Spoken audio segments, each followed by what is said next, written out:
Dès son arrivée, la médecin personnelle d'Alexeï Navalny est assaillie par les journalistes. Je crains pour sa vie. Je pense que c'est le cas de tous ceux qui sont venus ici. La santé doit passer avant tout. Devant la colonie pénitentiaire où est détenu le principal opposant au président Poutine, une dizaine de ses partisans, dont des médecins, venus réclamer des informations sur son état de santé. Une militante tente de joindre l'administration. En vain, personne ne répond. J'ai pris rendez-vous avec le chef adjoint de la colonie. Je ne comprends pas pourquoi je ne suis pas autorisée à y entrer. Alors le docteur Vassilieva décide d'écrire au directeur de la prison, toujours sous les objectifs des caméras. La missive est ensuite remise à un représentant de l'administration pénitentiaire qui la refuse.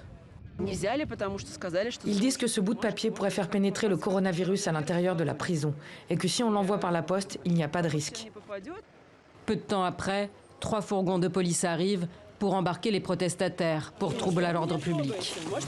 Anastasia Vassilieva n'aura pas pu voir son patient en grève de la faim depuis le 31 mars pour dénoncer ses conditions de détention. Dans une lettre postée sur son compte Instagram, Alexeï Navalny assurait ne pas avoir le droit de voir un médecin bien qu'étant malade et être victime de torture par privation de sommeil.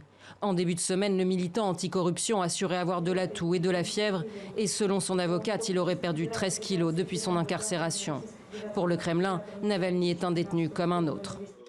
Il est impossible de parler de conditions particulières pour un condamné. Il existe des règles concernant les détenus malades. Par conséquent, s'il s'agit vraiment d'une maladie, le traitement approprié lui sera fourni.